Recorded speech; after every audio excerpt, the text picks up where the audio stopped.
Okay, so hi everyone! So check ko lang po if recording na tayo. Kasi baka mamaya, hindi pala ako nakapag-record. Okay, so nagre-record na siya. So again, hi everyone! I would like to welcome you all to our TCRC Let Review English Major. So slide show ko lang po ito. Ayan. So again, medyo matagal-tagal po ang huli nating pagkikita. So wini-welcome ko kayo sa ating English Majorship Review today. So last na pagkikita natin was May 19 pa yata. Tapos ngayon June 9 na. Okay? So ang gagawin po natin ngayon is mali-mali naman, mali-mali naman.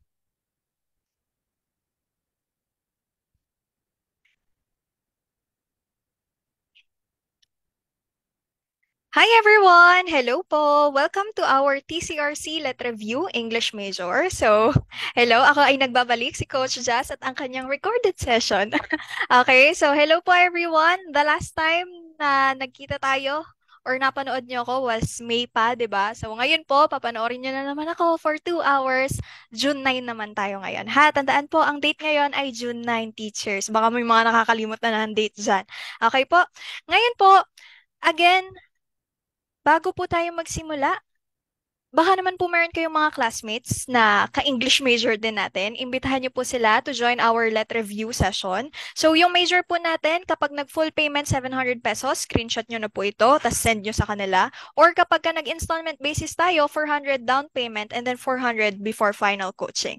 Okay po? So, para mas marami tayong mga ka-English major na maturuan ng tips and techniques on how to answer the English majorship review. I know, not review, but exam. Okay pa? So, ayan. So, before anything else, I would like to remind you as well of the June and July 2024 schedules ng 8 to 10 p.m. po sa ating English major na FB group. Okay, so our major announcements will be given sa ating FB group. Tandaan niyo po iyon. So, from time to time, paki-check po at paki-on na po ang notifications sa ating FB group or ng ating FB group. Yung TCRC September 2024 English.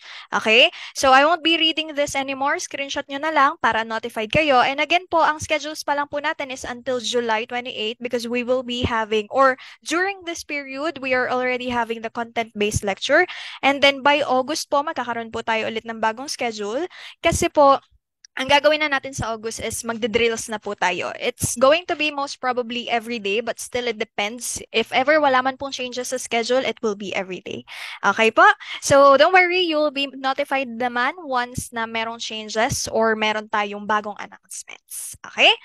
So before we start po, personal prayer po muna tayo. I'll be giving you most probably a minute para po makapag-pray kayo.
So ayan, I hope nakapag-pray na po ang lahat at wala pa pong bumoborlogs, okay, or natutulog dyan.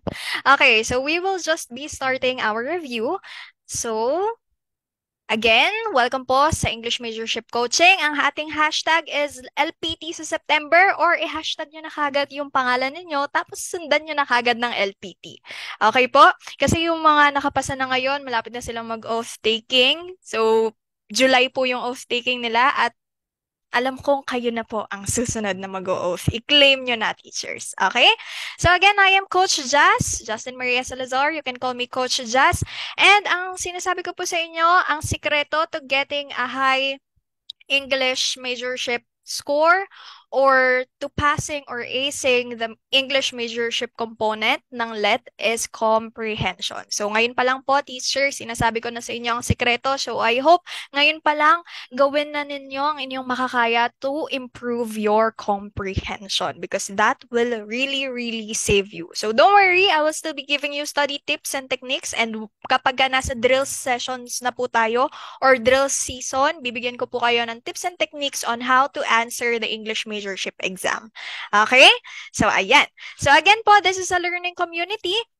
If ever may mga gusto man po kayong additional knowledge or additional information rather na i-share, pakishare na lang po sa comment, pero politely. Okay po? So we are all teachers naman po. And then, again po, itong review session natin is compressed in only 2 hours. 2 hours lang po tayo. And today, magkakaroon tayo ng dalawang subjects. So, tag 1 hour po sila. And maaari po na yung mga i-discuss ko today ay hindi na-discuss sa inyo noong college kayo because old curriculum, galing po kayong old curriculum, or kahit galing kayo sa new curriculum kasi maaaring updated na yung mga resources natin ngayon.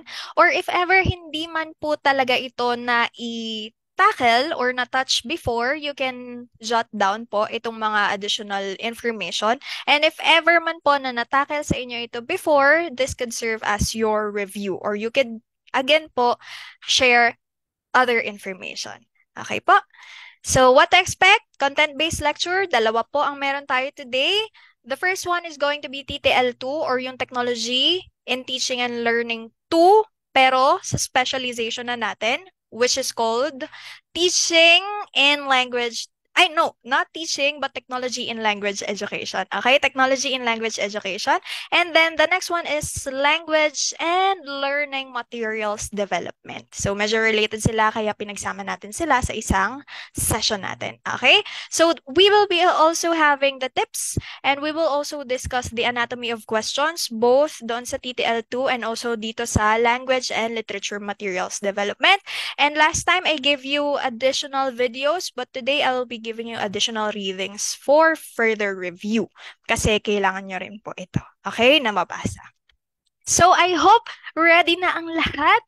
Kaya sisimulan na natin sa technology and language education. So sa table of specifications po ni PRC, again teachers ha, mahalaga po na makita ninyo ito. Search nyo lang yung TOS, New Curriculum, LET. Makikita nyo na kagad ito. Naka-PDF siya sa PRC or even sa Teach Pinas. Or tingnan nyo na lang yung reference ko sa dulo. Kasi mahalaga na aware kayo kung ano ba yung tinetest sa inyo. So when it comes to technology in language education, you have to demonstrate knowledge and skills in the design, production, utilization, and evaluation of ICT materials for teaching and learning. So this looks like a process. Okay, design, production, utilization, and evaluation. Itong apat na ito ang itatouch natin, but before anything else, we will also be discussing just very, very briefly K-12 curriculum. Bakit po? Ito po, kailangan natin siyang itackle kasi if you're aware or if you're familiar with TTL1, EdTech, Educational Technology, Teaching and Learning, TTL, no, tama, TTL1, yung sa Prof Ed, okay, Technology in Teaching and Learning. Technology, naghahalo-halo na sila lahat sa utak ko. Okay, so yung Technology in Teaching and Learning 1 po natin, it is for Prof Ed, meaning for general po siya. And then the next one, yung kasunod niya is TTL2, ito po yun, Technology in Language Education or Technology in Teaching and Learning 2, nasa specialization naman na po. Okay, so ang technology in language education, English and Filipino yan. So since mga ka-English major, 'di ba, English tayo, so we'll be talking about English. But then, titingnan po muna natin tong K-12 curriculum features kasi we have to be acquainted with the K-12 curriculum bago tayo pumunta sa specific. Again po, ang K-12 curriculum features, strengthening early childhood education, contextualization, tandaan kasi lalabas ito both dito po sa discussion natin and then later sa language and literature materials development, mother tongue-based multilingual education, spiral progression, yung nag-i-increase yung difficulty, parang it's going to be a little bit of everything yung concept niya habang nag-i-increase yung difficulty. Gearing up for the future and college and livelihood readiness or yung 21st century skills. So, kailangan yan, yung 21st century skills na yan. Ngayon po, the K-12 English curriculum from the Department of Education way back 2016, ito po yan. So, ito yung summary niya. Coach, hindi ko yan maintindihan. Ang tagal-tagal ko na yan nakikita nung nag-i-intern pa lang ako, pag tinitingnan ko yung CG, ang tagal-tagal ko na yan nakikita, hindi ko pa rin siya maintindihan. Baka naman kasi hindi natin nababasa yung mga components. So, for you to easily remember this one, kasi dito po talaga siya iikot, yung technology natin, dito. Ito po yan. So, ay, naku, nakaharang pala ako dito. Ayan. Dito muna ako sa kabilang banda. Okay? So, ang component 1 po natin is the language learning process. Ito po yan, si spiral progression. Nasaan ang aking pen? Wait lang po. Ito po yan, si spiral progression, meaning yung increasing level ng difficulty. Si integration, of course, meron tayong mga macro skills, so we have to integrate those altogether para naman po yung isang activity natin or isang teaching event natin or teaching learning event natin is magbunga ng mas marami. Okay? Kasi ang core na natin ngayon is actually integration. Hindi na po tayo nagtiteach separately ng subjects, but we also integrate other subjects to one subject and even the macro skills. Ganun din po yun. So if ever may task ka na for speaking only, why not integrate listening as well? Okay? And then interaction, of course. Kailangan po ng interaction sa mga bata. Kasi paano sila matututo ng language if they don't interact? Okay, tandaan niyo po, we are discussing about the English framework, English curriculum framework. Ito po yan ha, para sa atin itong mga BSE English. Contextualization, we have to contextualize everything. So if we will connect it to our lesson today, yung TTL2, tinatawag ko po talaga siyang TTL2 kasi dun sa time namin TTL2 talaga ang tawag. So, technology in language education, talagang we really have to contextualize. Okay? Especially the tasks na gagamitin natin when it comes to communication. Okay? And then construction, kasi po, magko-construct tayo ng meaning through communication, through language. Ganun po yan ha? Next one. Effective language use, ito po yung component number 2. Itong color white. So, processes and strategies. How will you use the language? What are your strategies in using the language? Okay? Next one, understanding cultures. Kasi, of course, the language reflects people's culture. Okay? And then, understanding language, of course, kailangan mo maintindihan yung language para naman maintindihan mo yung culture and how will you be able to understand the language, of course, through processes and strategies. Ganun po yan ha? Okay. So, I hope malinaw. Next one. Making meaning through language. According sa K-12 curriculum na guide, ang making meaning, kaya po siya nandiyan sa pinakagitna, siya raw po ang heart. Okay? Siya ang heart ng English curriculum. Bakit po? Kasi po, kailangan talaga nating mag-construct ng meaning through language. Yun lang po yun. Okay? And will you be able to construct meaning through language by using this framework, the other components of this framework? Ayan, meron ka dyang listening and speaking and viewing. Meron ka dyang reading, viewing, and responding. Meron ka dyang writing and representing. And it all has thinking. Okay? Kasi kapag nag-think ka, magkakaroon ka na ng meaning or you will be able to produce meaning through language. Okay? Now, holistic assessment naman po tayo. Ang holistic assessment natin, tinawag natin siyang holistic assessment. Bakit? Kasi may kasama na siyang feedback and also it should be measuring or assessing all the aspects of a learner, especially when it comes to language. So ito po ang assessment, ito po si feedback. Tandaan, laging kaakibat ni assessment si feedback kasi mahalaga po si feedback. Okay? Now, Coach, ano po tong dalawa? Ano yan? Ano yung tinatawag na yan? So, again, teachers, kaya nakikita ninyo na para siyang input dyan, may arrow siya papunta dito sa malaki nating bilog ng mga components. This is what we call the theories of language teaching. Theories of language learning and acquisition and theories of language. And tandaan po, ang mga theories, sila po yung mga basehan natin. Thereby, we can actually say na ito po yung mga input natin for this one because these theories are the guiding principles ng lahat ng gagawin natin inside the classroom. Inside man yan or outside the classroom as long as there is learning. Okay? Now, ano naman po ito? Palabas na po ito. So we can say na ito po yung output kasi ang goal po talaga ng K-12 English curriculum is to develop communicative competence and multiliteracies among our students. Okay? So familiar pa po ba kayo, teachers, mga ka-English majors, sa communicative competence? Ayan, kilalang-kilala yan, ha? Yung communicative competence po natin, if ever nakalimutan nyo na, balik po ako dito, saglit. Ayan. So if ever nakalimutan nyo na po si communicative competence, ito po iyan. Ito. So discuss muna natin to ha. So communicative competence, apat po yan. We have the grammatical competence. Yung grammatical competence po, well, grammar itself. Accurate ba ang paggamit mo ng grammar? Do you know the rules of grammar? Tama ba yan? Okay? And the next one, we have the social linguistics.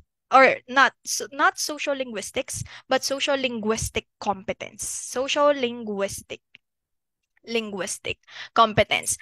Coach, kapag titingnan ko yung K-12 curriculum, ang haba ng sinasabi niya.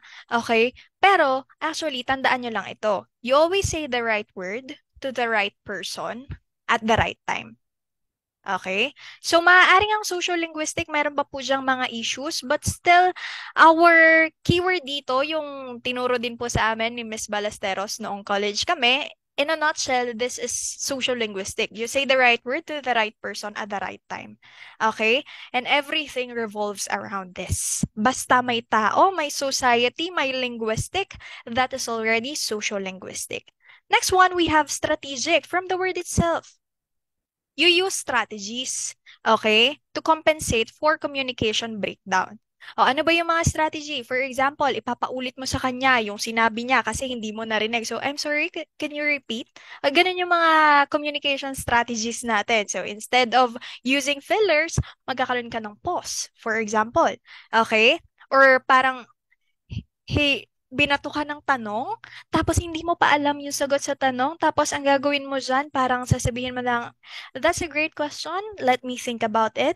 Okay? Basta yung mga strategies mo to avoid communication breakdown. Okay? And next one, or the last one, we have the discourse competence. Yung discourse naman po, it's just all about cohesion and coherence. Okay? So, usually, ang meaning nito, napapag-interchange, okay, sa curriculum. Ayan, nabanggit din po siya, si cohesion and coherence. But, if ever tanungin man kayo sa subtle difference nila, cohesion is sa sentence level po yan, maaaring sa sentence level. Okay? Kaya nga po tayo may existence ng cohesive devices, 'di ba? Meaning sa sentence level. Ngayon, kapag coherent ka naman, ibig sabihin logical yung mga sinasabi mo, it goes to your reason or ideas. Okay? Ngayon, again po, cohesion sa sentence level po yan, sa pagsusulat. Okay, kaya nga po tayo, merong mga cohesive devices. Si coherence, letter R, always remember, reason, yung ideas mo. Coherent ba yan? Logical ba yan? Smooth ba yung ideas mo? Kapani-paniwala ba yung ideas mo? Meaning, sa cohesion naman, again, babalik tayo, connection ng sentence level. Okay? So again po teachers, kapag nag-review po kayo as much as possible, I'm not sure, hindi ko na po masyadong matandaan kung nabanggit ko po ito last review session natin. Pero babanggitin ko na lang ulit para sa mga bago nating viewers. If ever kaya ninyo na i-associate yung keyword sa word mismo or sa concept mismo, use it. Okay, for example, cohesion, letter S, sentence, coherence, letter R, reason, ideas. Okay, so minsan Kaiba sila basta kapag sinabi sa inyong communicative competence, cohesion, coherence, regardless of the difference, it's already discourse. Okay? Sana po naiintindihan ha. Okay. So ito naman po tayo. We have here the outcome. So masyadong maliit, palalakihin po natin. Ano po ba ang ultimate goal ng language arts and multiliteracies curriculum? It is to produce graduates who apply the language conventions or apply the language conventions, principles, strategies, and skills in first one, interacting. Okay? Second one, understanding and learning. Okay po? Kasi kapag may interaction, maintindihan mo na, matututo ka pa. Other content areas, pwede rin po yan, and fending for themselves in whatever field of endeavor they may engage in. Okay? Whatever field of endeavor they may engage in. Kasi po, again, if you interact, you also understand and learn, and you also thrive in your endeavor. Okay? Kasi the core of this one is communication. Once you're good at communication, you can do well. Okay? There is a very high possibility that you can do well. So again po, ito pong understanding and learning other content areas, if you're still familiar with the CBI, okay, yung content-based instruction, ginagamit din po yan sa English. Kasi po, we learn other content areas through English or we learn the language English through other content areas. Kaya talagang laging may integration. Okay? So, ayan po yan ha. Now, we will explore the design. So, dito po tayo. Every after part po ng discussion natin, I will be also giving you time para po i-digest. Okay? Or mag-think kayo ng mga ideas as regards the parts of our content or content-based lecture. Okay po? So first one is design. Dito muna tayo. So makinig po maigi para mamaya ay makapag-reflect. Okay? So ano po yung things to consider natin when it comes to designing technology in language education? Specifically in English. 21st century skills, lalo na yung 4 C's kung tawagin. Ano po ba ito ulit? Creativity, activity, collaboration, communication, and also critical thinking. Okay? So, ito po ang mahalaga ha. Mahalaga po itong i-foster sa mga bata. Thinking. Ayan, critical thinking. And again, multiple intelligences, tandaan nyo lang po, Bill Mines. So, ito naman ay aking natutunan sa prof ko, si Sir Royce, before, noong college kami. Bill Mines ha. Even sa Prof Ed, Bill Mines. Bodily kinesthetic, intrapersonal, logical, linguistic, okay? Tapos, music, interpersonal, naturalist, existentialist, and spatial. Okay? Tandaan nyo lang, Bill Mines para hindi kayo mahirapan. Learning styles naman, we have visual, auditory, kinesthetic, and tactile.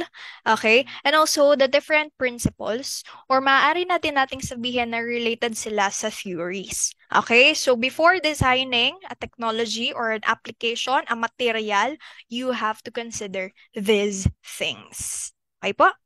And just a reminder lang po, kapag sinabi nating technology, it doesn't only talk about the digital technology, but it can also talk about yun pong mga traditional natin na technology. Okay? Still technology pa rin po sila. Hindi lang po sila computer, hindi lang po sila games, pero yung mga ginagamit natin na blackboard, technology pa rin po iyan. Okay? So, ayan po. So, we have the 12 golden principles for effectively using learning technologies by Bates 2022. So, I got this from Manitoba Flexible Learning Hub in 2023. So, medyo latest pa po ito, 2022. Number 1, tandaan niyo po, good teaching. Good teaching may overcome a poor choice in the use of technology, but technology will never save bad teaching. Usually, it makes it worse. Kaya nga po ang sinasabi, the teacher is the best instructional material. Kasi kahit anong ganda ng technology mo, kung hindi ka marunong magturo or you don't know how to use that technology, then wala lang yan.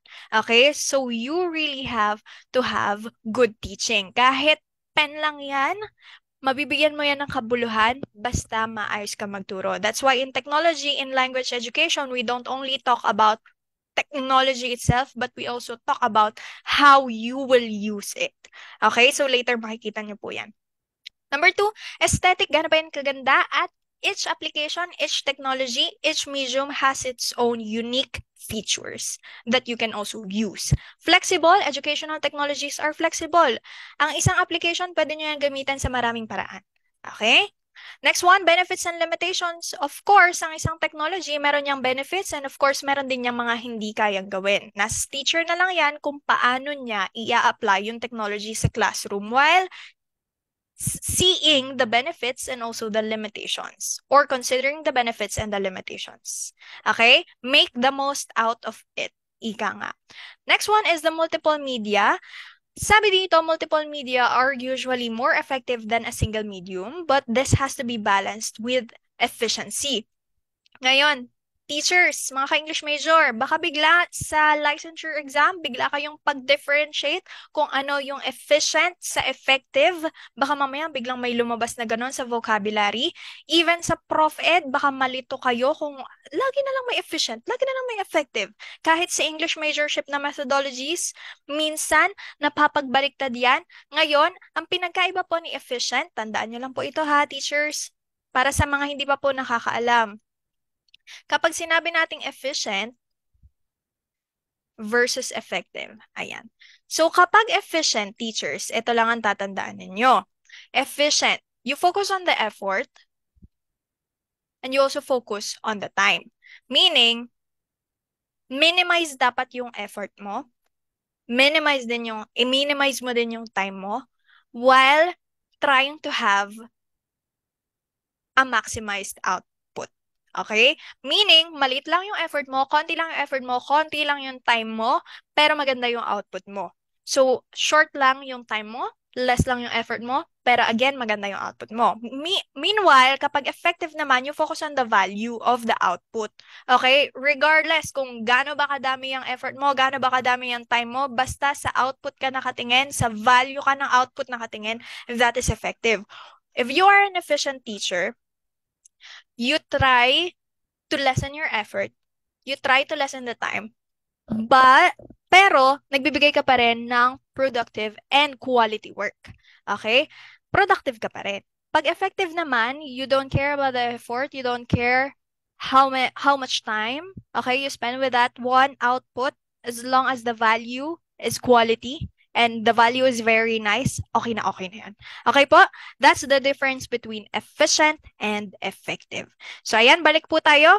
Interaction. Interaction is essential. Kapag gagawa po kayo ng language material or ng technology in language education, dapat nagfo-foster yan ng interaction sa mga bata. Kaya nga yung mga computer-assisted language learning na natin dyan, talaga namang interactive sila. Okay? Yung mga nakikita natin sa computer. Student numbers. Ang student number daw po ay actually critical. Coach, paano po yan? For example, magpapaseminar ka about public speaking, webinar, for example. Ngayon, i-consider mo yung number ng estudyante. As simple as that. If ever yung mga estudyante mo is 200 and all at once, kailangan ma-accommodate yan, then you look for an application that can accommodate 200 students all at once. Okay? Yun lang po yan. Para naman matuto sila doon sa webinar mong public speaking. Okay po? Next one, dito po tayo. New is not better. Hindi po porque bago yung technology na yan, better na yan sa old. It's still going to be dependent on your outcomes and on your learners. Next one, teaching is a discipline.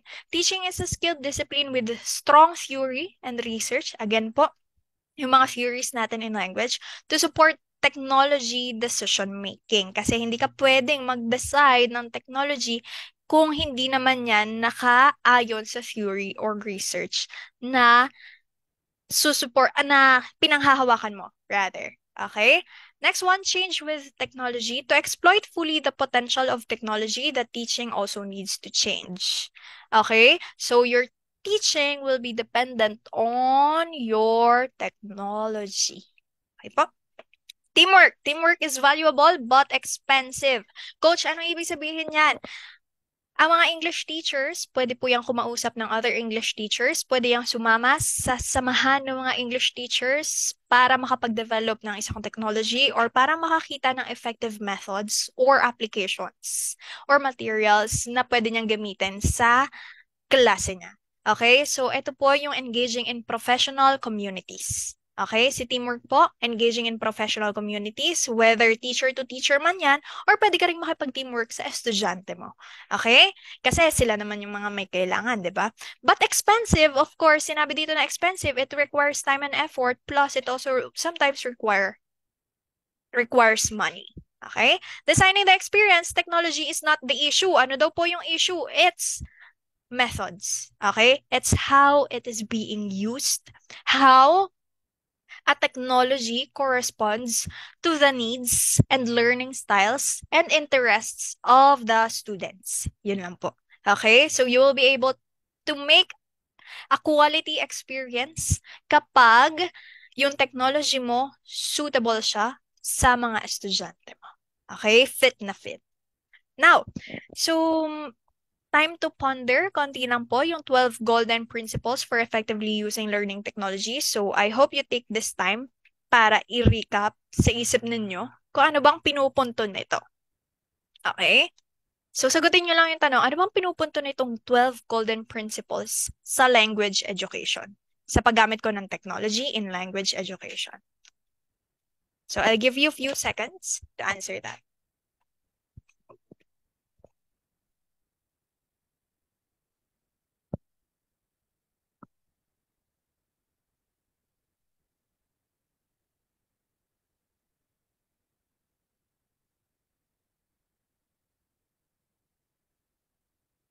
Okay, so I hope you already answered that one.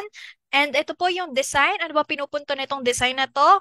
Okay, and then we go with the utilization na. Utilization, paggamit na po ng technology in language education sa ating instruction. Pag nagtuturo tayo ng English, ito na yon yung sinasabi. Paulit-ulit tayo dun sa principles kanina na walang silbi ang technology kung hindi naman marunong ituro ni teacher yan. So ngayon, dito po tayo sa active learning approaches, yung mga teaching approaches natin or learning approaches na active in nature. Bakit po coach active yan? Kasi po may interaction with the students, active. The I in active speaks interaction and also the E in active speaks engagement. Okay? And also, the A in active could speak aha moment. Bakit po? Kasi po, ang mga estudyante ay nag-create ng meaning kapag gumagamit ka ng active learning approach sa isang language instruction. Okay? Yun lang po tandaan. Kahit sa Prof Ed, kapag active learning, aha, kasi nagde-discover ang mga estudyante for letter A, I, interaction, and E, in active, meaning engagement. Okay? We have here 3. Inquiry-based learning, problem-based learning, project-based learning. Itong tatlong to, medyo nakakalito siya, but we will try to see their differences as we go along. And again po, ang discussion natin dito will be based on their nature, use and relevance to language learning, and the role of technology sa mga learning approaches na ito. Kasi again, we are talking about technology in language education. Now, inquiry-based learning, yung nature po nito, inquiry. Of course, you inquire. Simple to complex questions. And of course, you investigate. Again, inquiry, I-N, investigate. And the letter I in inquiry, again, is inquiry itself. Okay? Complex problem solving, critical thinking, and creativity yung dinedevelop nito. Bakit? Kasi you inquire, tanong ka ng tanong, curious na curious ka. That's why you can solve a problem. You do critical thinking, and it also fosters your creativity when you try to search for answers. Okay? Kasi kailangan mo malusutan eh. Kailangan mo makahanap ng answer. So, yung mga ways mo, yung processes on getting an answer could reflect your creativity. Okay po? And according kay Corpuzan sa Landanan, ang core daw po ng inquiry-based learning is actually spontaneous and self-directed exploration. Ayan ha, may exploration po tayo dito. And spontaneous, random. Okay, kung tawagin. Meaning, inquire ka, may tanong, try mo lang magtanong. Okay? That's it. Spontaneous po yan. Tandaan, spontaneous. Kasi po, i-differentiate natin siya mamaya kay problem-based. Okay? Sometimes termed discovery, heuristic, or problem-solving. O, coach, para magkamukha na naman yan ng problem-based. Mamaya po, pupunta po tayo doon. Again, pag inquiry, tandaan nyo, spontaneous and self-directed exploration. Now, kung gagamitin mo siya sa iyong language class or sa iyong English class, you can have this one, the types. Structured, si student po, fina-follow niya lang si teacher. Kung anong ibigay ni teacher na mga tanong or mga task, follow lang niya si teacher. Ngayon, si controlled naman, si teacher, sorry, nagcho-choose po siya ng topics and also resources. Tapos si students, magmula sa topics na yon or sa resources na yon, sagot lang siya. Okay? Sagot lang siya ng sagot. Okay po? Ngayon, kapag guided naman, ito na yung may para kang scaffolding na ginagawa. Ito na yung medyo parang facilitator ka na talaga dito ng learning. So, si teacher, nag-choose siya ng topics or questions, while si student naman, nagde-design siya ng product or solution para dun sa topic or questions na yan. Okay? Guided po yan. And lastly, free, si student nag-choose siya kung ano yung mga gusto niyang topic, ano yung mga gusto niyang itanong, ano yung gusto niyang material, okay? You give the student the freedom to choose. And again po, teachers, according po sa isang TED Talk na napanood ko, creativity, okay? Yung mga yan, yung mga ginagawa natin sa mga bata, communication, hindi daw yan, mahahalaga sila, pero ang pinakamahalagang ibigay natin sa bata is the letter C, which is choice. Okay? You have to give students the choice to choose what they want to learn. Pero, syempre, nakaakibat pa rin dyan yung may sistema ka pa rin. Okay? Dun sa mga topics mo, kung ano bang gusto nilang matutunan, paano mo ba sila gustong, or paano ba nila gustong matuto? So, you need to have or give students the freedom to choose pa rin. Okay po?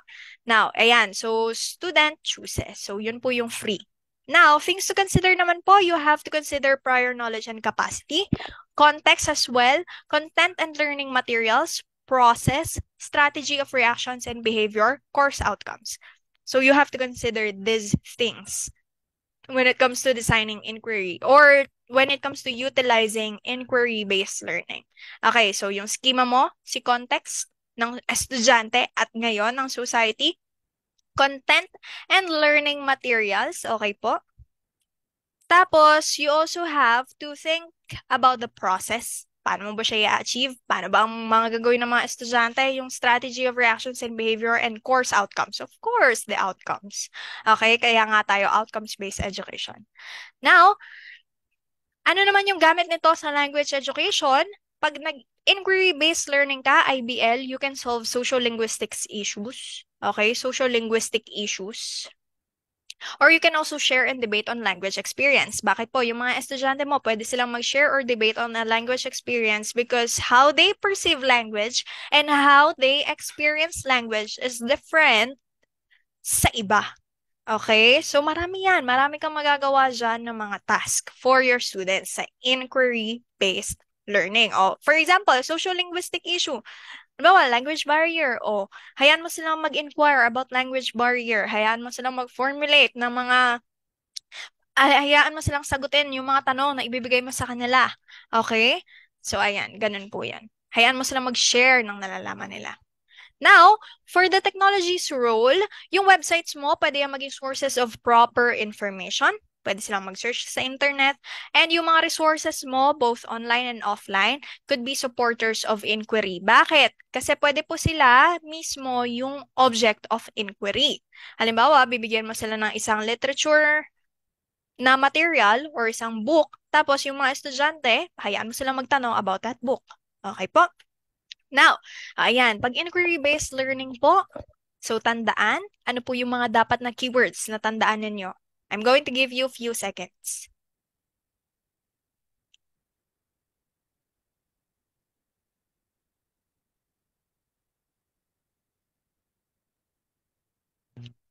Okay, so pag inquiry-based learning, inquire, investigate, question. Okay. And again, spontaneous po ha, spontaneous. Don't forget that one. Problem-based learning naman tayo, ito na. Coach, anong pinagkaiba niyan kay inquiry? Wait lang. Itingnan muna natin to kasi ang sabi na dito, meron ng inquiring, meron pang solving. Okay? Meron kang collaborative and improves workplace skills. Tapos, focus pa siya sa HOTS, higher order thinking skills. And next one, according kay Corpuzan Salandanan, scientific method. O, ito ang pinagkaiba niyan ha. Teachers, mga ka-English major, ang inquiry-based learning, spontaneous siya.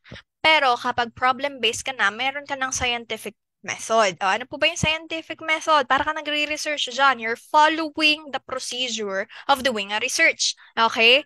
O, mag-define ka muna ng problem. I-sense mo, rumamdam ka ano yung problema, tapos i-define mo yung problema na yon. Mag-formulate ka ng hypothesis mo as regards that problem, tapos i-test mo yung hypothesis na yon. Ano po yan? O, para ka nagre-research. Kasi nga, may problema ka na gustong resolbahin. O, observe ka muna, experiment, or mag-collect ka, or mag-organize ka ng data. Next one, you have to analyze or interpret data. O, ano bang ibig sabihin ng mga data na yan? What are these data telling me? Okay? And then, mag-formulate ka na ng conclusion mo. So, itong conclusion mo could be the problem being solved or the solution to the problem. Okay? To a language problem, for example. Here, we have here the 5 principles of PBL. Independent and self-directed learning. O, pareho lang. Self-directed din siya. Learning happens in a group and a teacher is a facilitator. Okay? All groups have to participate equally.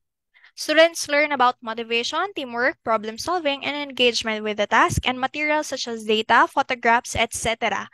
can be used to solve the problem. So, maaring ito na yung mga gamitin mo. Okay po? So, pag nagpa-PBL ka sa isang language classroom, para ka lang nagpapagawa ng research. Okay? Ang use niya naman or relevance sa isang language classroom, ito po yan. I-discuss muna natin yung 6-stage process. Identify the problem, brainstorm, generate ka ng ideas, collect and analyze info, yung data mo, synthesize, pagsama-samahin mo na yung information mo, tapos mag-build ka na ng knowledge from those information, ano kaya yung solution na pwede kong magawa, and then mag-refine ka na ng outcomes, yung feedback from instructor or groups. So, ganito siya gamitin, okay, sa isang language classroom. Now, ano po yung relevance naman ito? Relevance, ito yan. Relevance sa language classroom. It improves grammar, fluency, comprehension, pronunciation, self-confidence, and vocabulary. Why? Because again po, in problem-based learning, students work in groups. Okay? That's why kapag nakikipag-usap sila, lalo kapag strict ka sa implementation ng English inside your classroom, they can improve their grammar, fluency, comprehension, etc. Okay? And it could also be improvement, or it could also lead to the improvement of their motivation towards learning English. So this is from a study. Okay? So na-improve daw po yung motivation nila towards learning English. Bakit? Kasi gusto ng mga estudyante ngayon, yung nagsosolve sila ng problem, yung sila yung naghahanap ng solusyon. Kaya naman, if they are using the English language while trying to solve a problem, while working in groups, di ba? Yung mga estudyante natin teachers, yung mga yan, gusto talaga nila, ma'am, pwede ba group? Di ba po? Ganyan po sila. So, ayan. So, improved motivation towards learning English. Na-improve na nila yung socialization skills nila, masaya pa silang gumagawa, may sinosolve pa silang problema, and then namomotivate pa sila. So, it all contributes to their interest. Okay po? Now, ang sabi naman po dito, yung role naman daw po ng technology is intermediary, parang bridge. Okay? Sa collaboration kasi ang mga estudyante natin, they work in groups. Productivity tools as main platforms. Okay, yung mga productivity tools natin like Google Forms. Sorry, not Google Forms. Google Docs. Okay? Tapos, yung mga cloud-based natin na applications kung saan pwede silang makipag-collaborate. Halimbawa, Zoom, for example, pwede sila mag-meeting dyan.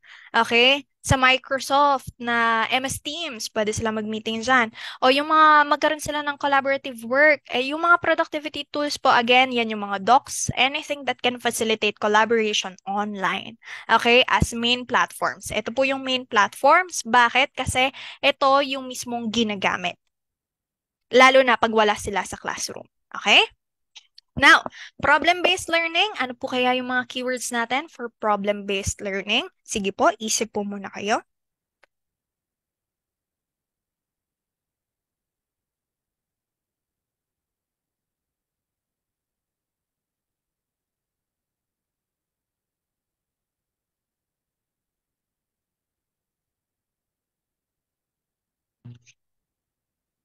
So again, teachers, ang pinakaiba ni inquiry kay problem-based, si inquiry spontaneous, okay? Spontaneous siya, spontaneous, okay? Ano ba yan, nabubulol. Okay? Tapos si problem-based naman po, systematic siya, scientific method. Okay? Now, eto yon. Eto na yung sinasabi para magkaroon tayo ng resibo.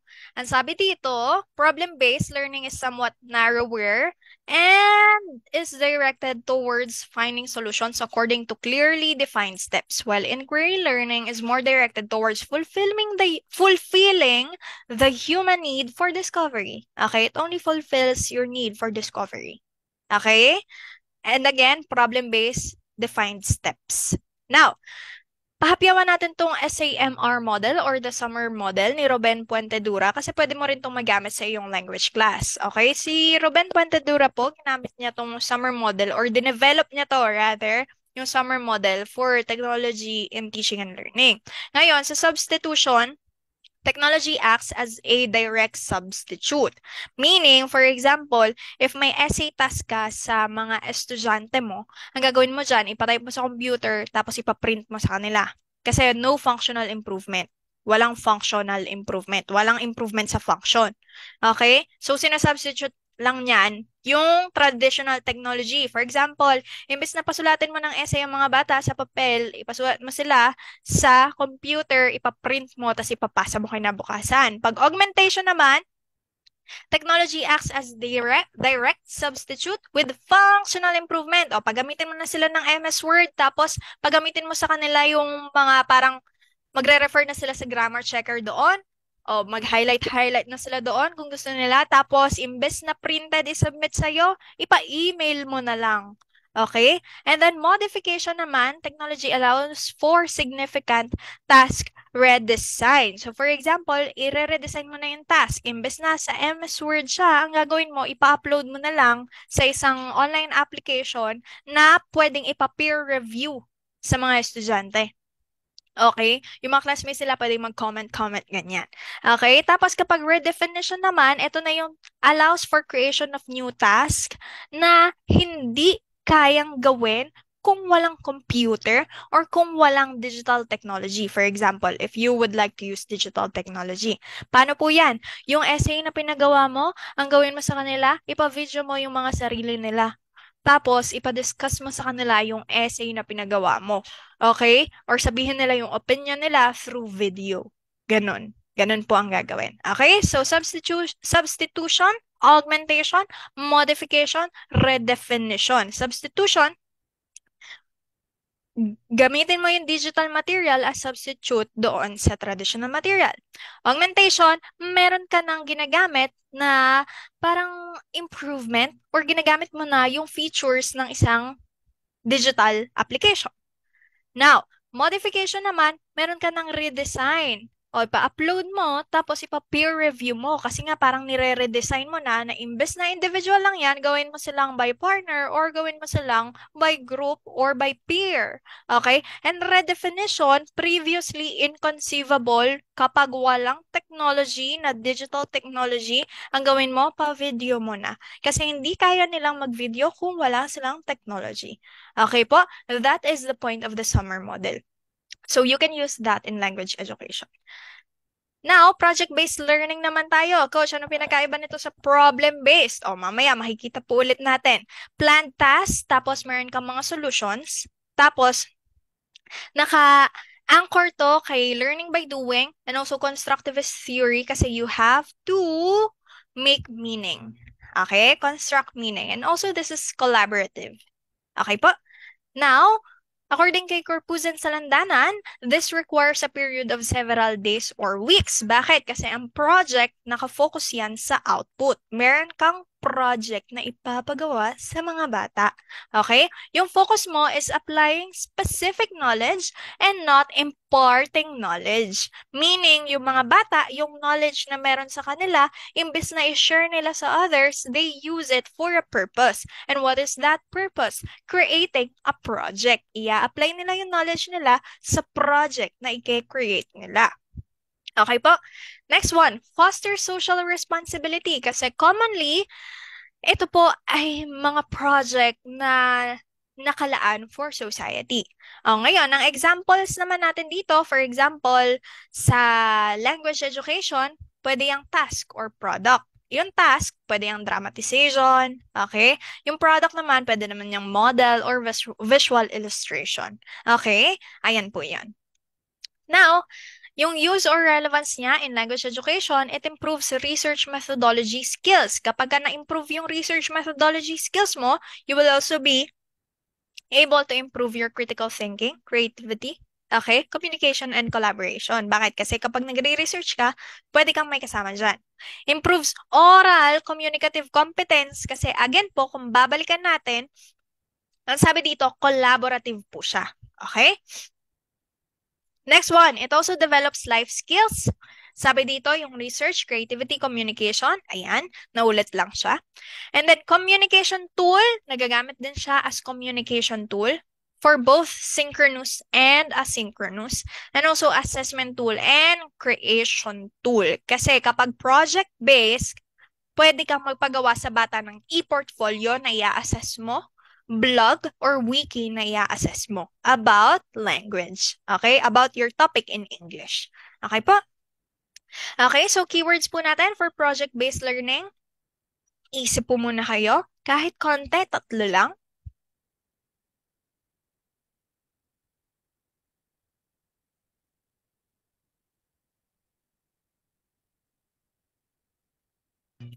Okay po, now proceed tayo. Pinagkaiba ni problem-based kay project-based. Anong pinagkaiba? Again mo, teachers, pag project-based, assignment of tasks. Creation of a final product or artifact. Meaning, kailangan meron kang output. Kapag problem-based naman po, meron kang problem that determines what students should study, and the problem derives from an observable phenomena or event. The emphasis is on acquiring new knowledge, and the solution is less important. So this is process. Okay, ito ay output, si project. Si problem naman ay process.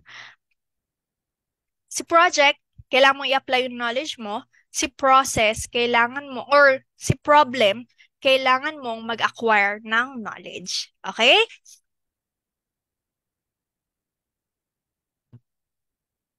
Okay.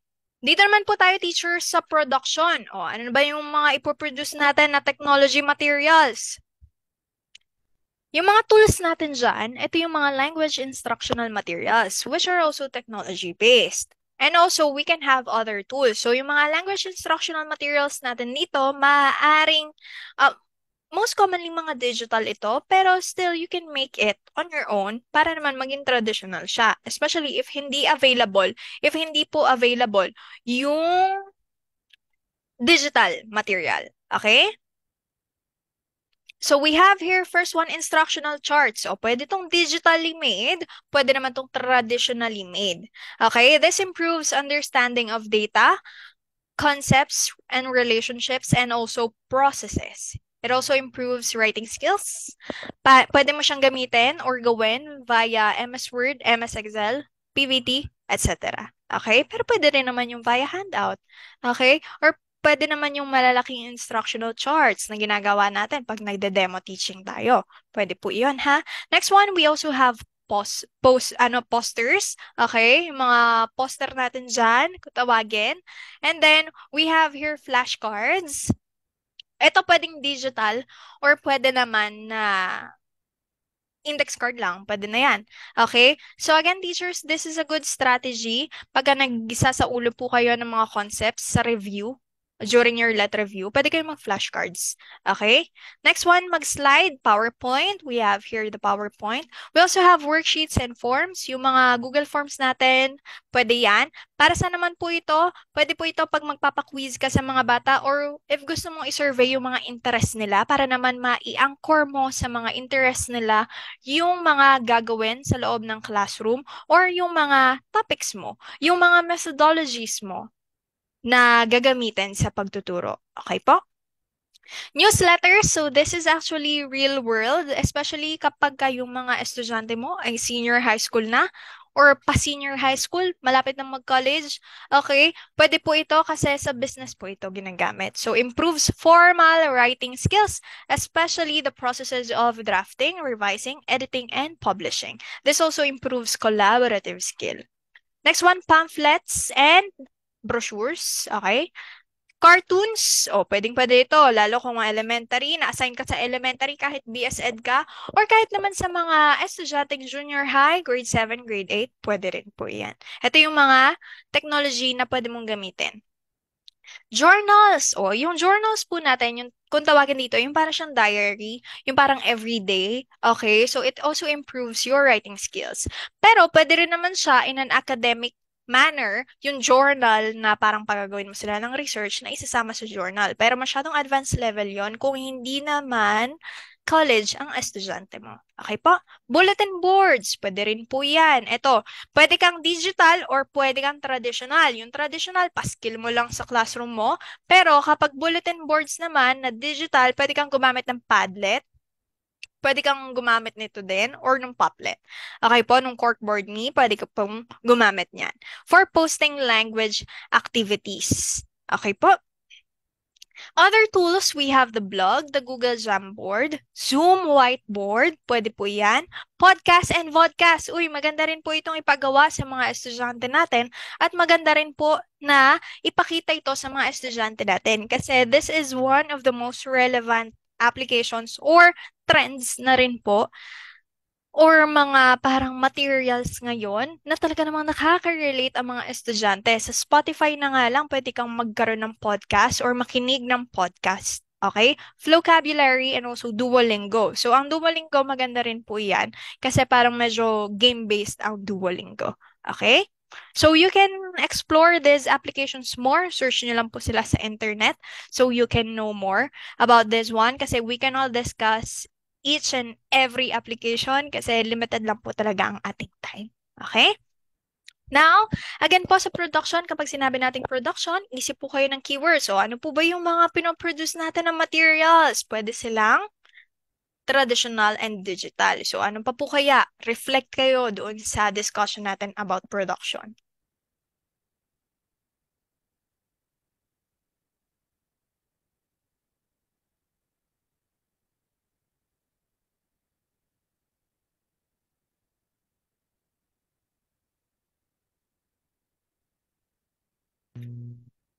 Okay, so last na po tayo, we have the evaluation. Proceed tayo dito. Paano natin i-evaluate yung mga ICT materials or yung mga materials natin when it comes to technology in language education or when it comes to language education. So, ito po yan, according dito sa source na ito, kina Tomlinson, i-evaluate natin yung materials natin through this one. Okay po?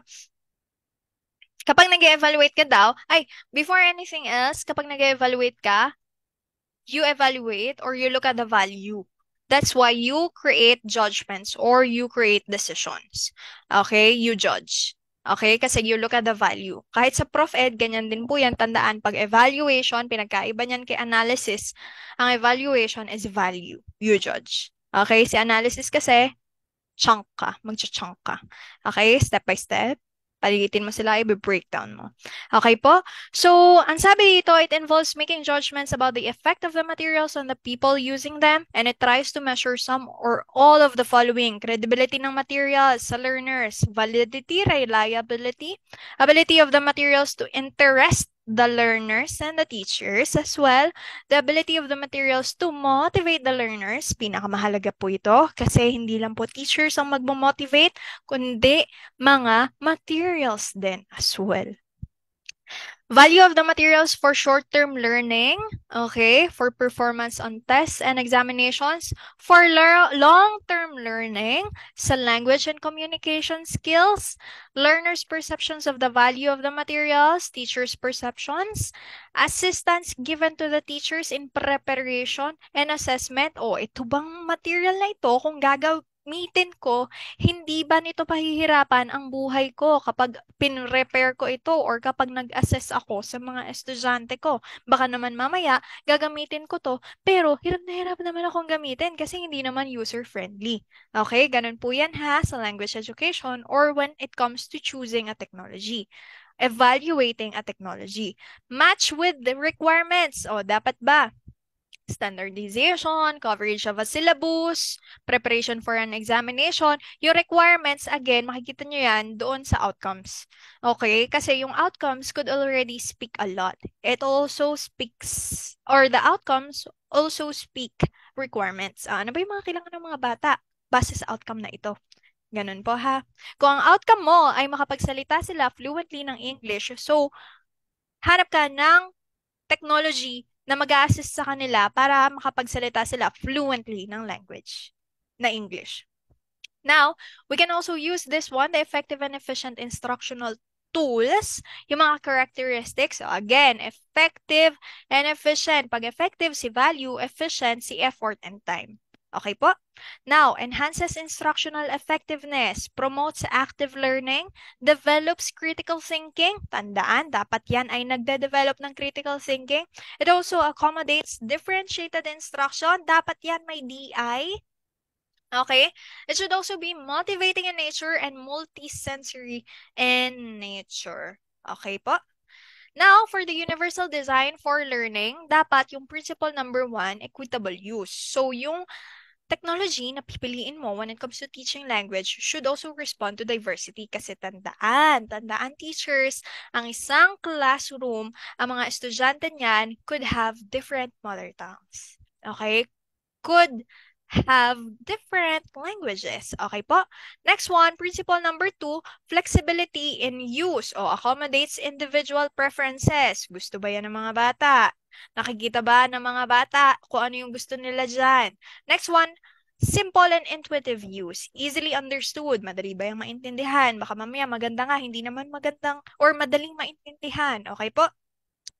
Perceptible information communicates information in different modes, multimodal. Tolerance for error minimizes hazards. Baka mamaya ginamit mo yan, pero bigla naman palang may hazard yan. Baka mamaya yung technology na yan, hindi naman pala nakakabuti sa estudyante na yan. Meron palang downside na malala. Okay?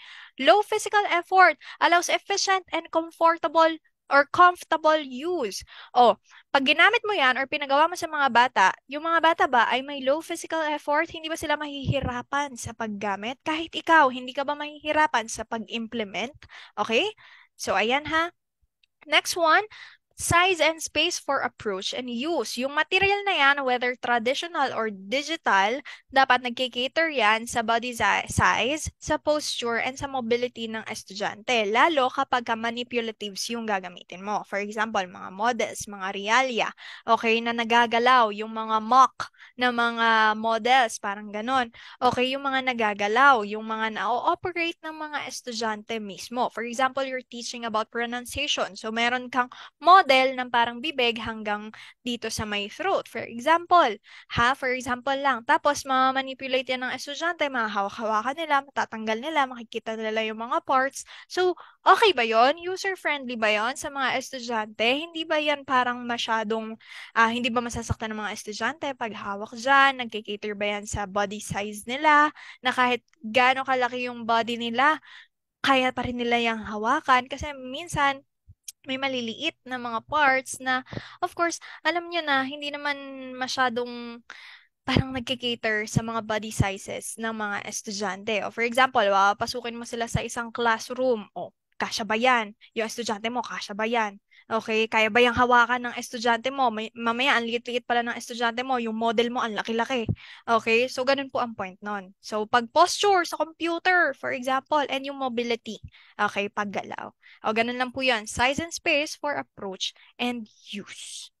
Now, again, when we evaluate, ano po ang pinupunto natin sa evaluation? Paano po tayo dapat mag-evaluate? O, you think of keywords.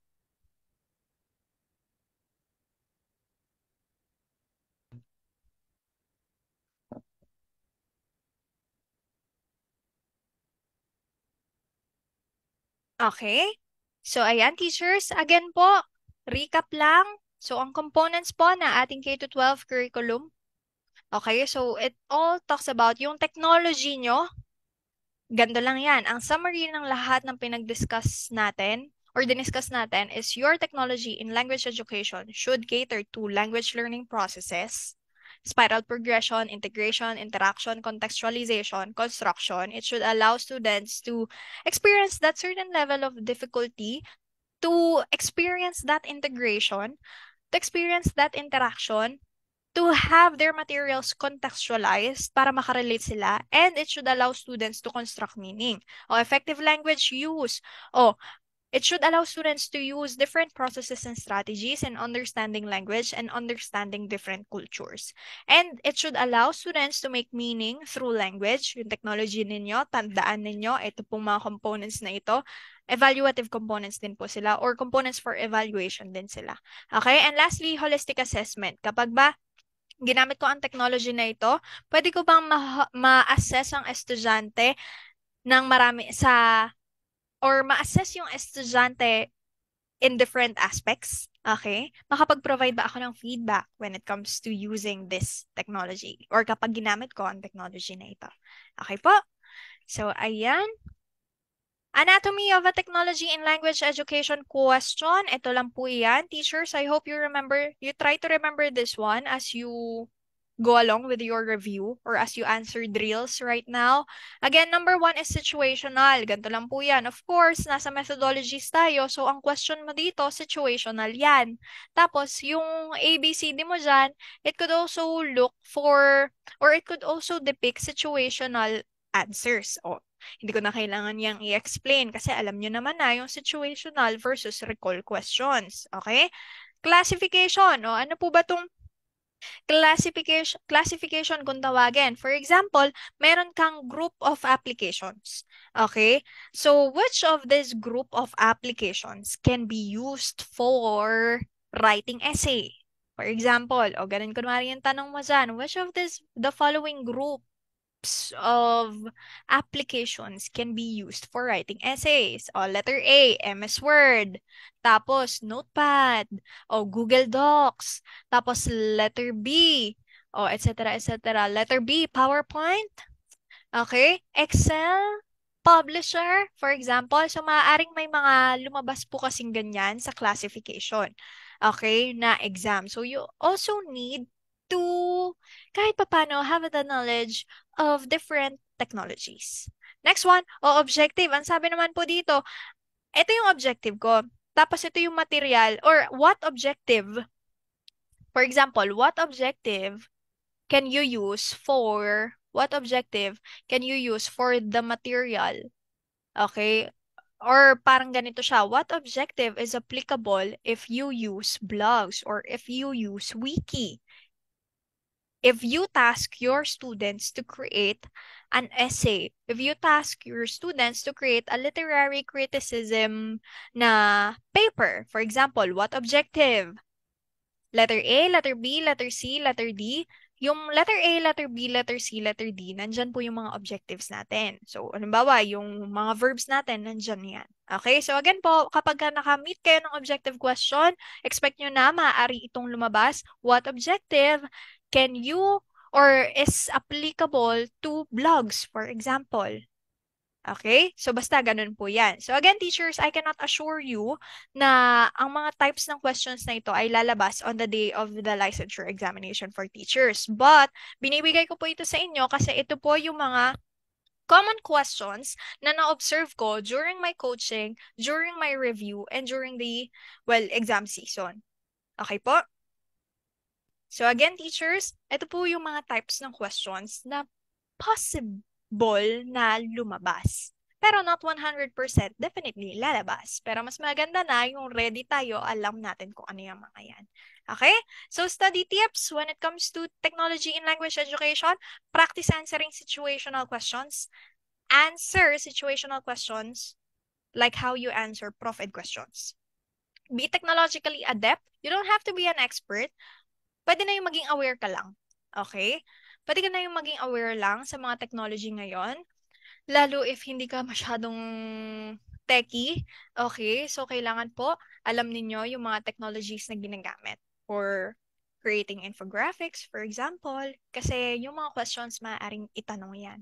And also, read the matatag curriculum. Oy, teachers, bago na po ang curriculum, magkakaroon na tayo ng bagong curriculum sa DepEd. So, yung matatag curriculum. So, maaaring lumabas na ito sa Prof Ed or even sa English. Basta yung English curriculum ng matatag curriculum, basahin ninyo if meron ng available.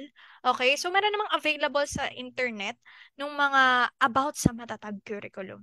So, you also read that one. And again, teachers, EDCOM, yung add ko na din po, yung EDCOM, yung resulta ng buong K-12 evaluation kasi natapos na tayo sa K-12 na 12 years. So, meron siyang evaluation at the end. And also, si EDCOM po, siya kasi yung nag-evaluate ng curriculum natin. So, basahin niyo yung article na inilabas niya about K-12 kasi maaaring lumabas ito again sa Prof Ed or maaaring kung may concerns man ng English dito, maaaring lumabas si English. Okay? So, this is also one, or this two are the must-haves na kailangan ninyong malaman. Okay? Must know. Okay? You must know. Now, additional materials, post ko na lang po ito. K-12 English Curriculum, benefits and barriers, and any reading material about the matatag curriculum. And also EDCOM, yung kanina. Okay? So, post ko na lang ito. Kasama na to sa caption nitong video na ito. Check nyo na lang. Okay? So, these are my references for TTL2. So, dito na po tayo sa Language and Literature Materials Development. Kaya pa ba, teachers? Kaya pa yan, okay? So, kaya pa yan. You can have a small break if you want to. Pause nyo na lang ako. Nandito lang naman ako. Hindi naman ako aalis. At recorded naman. Okay, so i-pause nyo na lang po ako. Tapos mag-break kayo. Tapos resume na lang ulit kayo. Okay, pero for me, magtutuloy-tuloy po ako kasi we only have 2 hours again. So, Language and Literature Materials Development. Pwede yung tawaging language learning materials development or language materials development. Depende sa course na tinake nyo before. Pero isa lang yan, Language and Literature Materials Development. Iba-iba lang yan ang pangalan ng college. Okay po? So again, sa TOS po natin, inaasahan kayo on the day of the licensure examination for teachers to apply knowledge of principles, processes in developing various types of contextualized and localized teaching and learning materials. O, pinagsama ko to sa TTL2, pati itong language and literature learning materials kasi nga puro sila materials. Okay? Tapos, apply knowledge of principles and processes in developing, ma-process na naman tayo, implementing, and evaluating instructional materials in print and non-print form of language for language literacy and literature instruction. So again, teachers, as we discuss the following or as we proceed with the discussion, teachers, ganito po yan. I won't be very, very specific when it comes to language, when it comes to literacy, when it comes to literature. Kasi I just got the most general principles na you can expound on your own na importante na i-discuss ngayon and also book-based kasi ito po ay almost connected lang sila sa isa't isa. Language, literacy, and literature. And also, yung knowledge ninyo kanina sa TTL2, sa discussion natin kanina, you can use that dito sa language and literature materials development. Okay po? So again, I won't be delving into so much specific terms and I won't be using too much specific na mga concepts, too many specific concepts, kasi po, general na natin siya pag-uusapan. General yung development, implementation, and evaluation. Now, Also, technology for designing and developing teaching and learning materials for hybrid learning. So, lahat ng i-discuss ko dito could be applied in hybrid learning or online, distance, hybrid, traditional, face-to-face. Okay, whatever learning. Kasi po, general po, again, ang ating discussion. Okay po? So, don't worry, meron naman po tayong mga supplementary readings that you can have as well. Okay? So, materials. Kapag sinabi po nating materials, teachers, again, traditional po yan or digital, modern, for example, or modern. Okay? Yan po ang materials. Pag sinabi nating materials, meaning pwede siyang online, pwede rin siyang offline. Okay? So, ang materials, pwede yang i-produce ni teacher, pwede rin po yang i-produce ni students. Kasi nga, di ba, before yung mga pinagagawa natin sa mga estudyante, diorama, for example, o pinagawa natin yung mga estudyante, nagamit natin yan. So, estudyante ang gumawa ng material na yan. On the next school year or in the next school year, si teacher na, gagamitin niya na yung diorama na yan for his or her class. Okay? So, ganun lang po yan. Okay? So, pwede yung gamitin ni teacher, gawa ni teacher, or gamitin ni student, gawa ni student. Okay po? Now, unahin muna natin yung implementation or adaptation ng isang material. Ngayon, coach, anong pinagkaiba nito sa letter O na adoption? Okay, adoption. For example, si adaptation po, tandaan nyo lang, kapag nag-adapt ka with the letter A ng isang material, meron ka dyang pagbabagong ginagawa. Meron ka dyang modification, for example. So again, tandaan ninyo, aha na lang. O, aha naman sa part ni teacher. Aha, mabago nga to. Okay? Kasi feeling ko hindi ito pasok sa mga estudyante ko. So, try ko to i-modify. Aha, feeling ko mas okay if ganito yan. Yung material na yan. Pero, gagamitin ko pa rin ang material na ito. Magkakaroon lang ako ng konting changes. Meanwhile, kapag i-adapt mo na, okay, adopt as in adoption na letter O, sundin mo lang yan. Okay na to kasi sa'yo. Okay? So, ayan. Again, pag adapt na letter A, aha, may babaguhin pa ako. Feeling ko, hindi ito pwede sa mga estudyante ko, kaya i-retain ko yung iba, baguhin ko ang iba. And kapag adopt na letter O, okay na sa akin to. Okay? Yun po yan, ha? Now, kapag nag-adapt ka with the letter A, you supplement. You also edit, you expand, okay? Kung anong meron doon, pinalalawak mo pa. You personalize ang isa sa pinakamahalaga. You also simplify kung masyadong complex. You also modernize, okay? Para naman, pasok siya sa taste ng mga bata. You also localize if ever working ka sa mga culture na kailangan ng localization.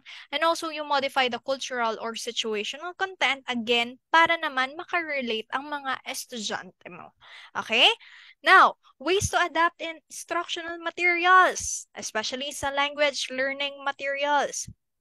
Choose a renowned and credible author. Pero hindi naman lahat ng authors ay kilala or na-honor, for example. So, kahit mag-choose ka na lang ng isang credible na author.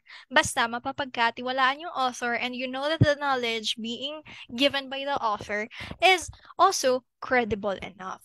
Next one, you ask permission from the author of the chosen instructional material or you just simply acknowledge him or her in the adapted material. Lagay mo lang siya sa references mo, okay na yon. Basta, pag nag-adapt ka ng material galing sa internet o ng ibang author, of course, i-acknowledge mo man lang siya kahit hindi mo siya ma-chat.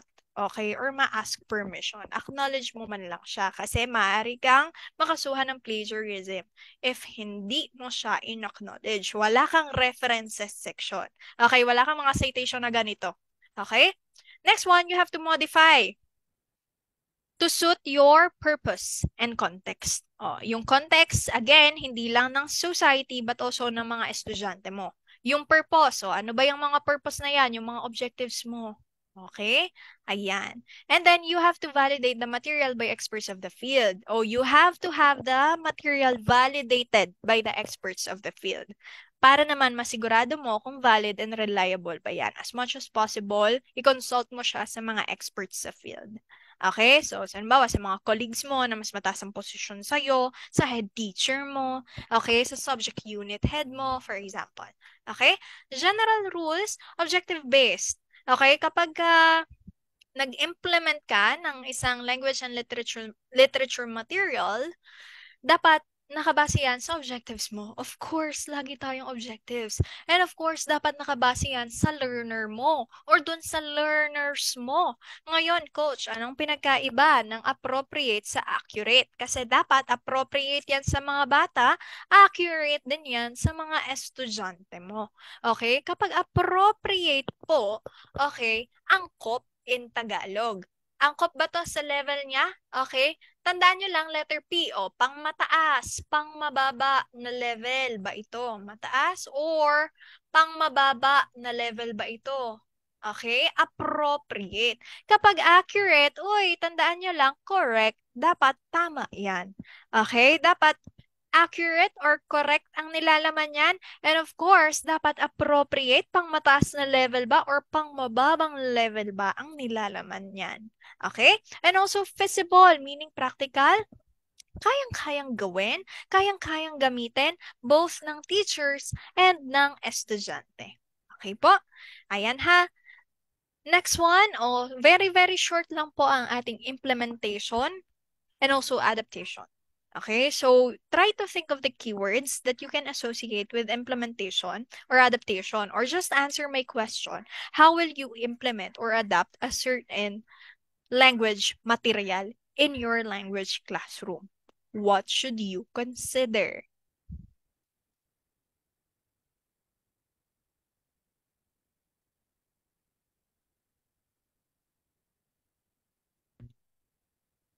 Okay, so feel free to pause na lang po if ever di pa kayo nakakaisip. Okay? Development naman po tayo. Development. Paano tayo magde-develop ng instructional materials sa language and literature?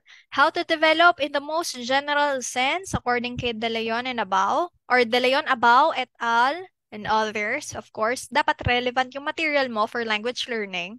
And dapat well-focused din yung material mo. Paano po yung well-focused? Kung ang focus niya na speaking, dapat it will really zoom in sa speaking. Dapat ang center talaga niyang material na yan is all about speaking. Okay? Dapat, kung reading man yan, dapat yung reading material mo nagfo-foster ng reading skills ng mga estudyante. Okay po? Now, 5 design principles for language and literature materials development. Dito po yan, according kay Green 2023, dapat aesthetics. Make it appealing. Dapat maganda yan, unique yan. So, avoid visual clutter. Okay?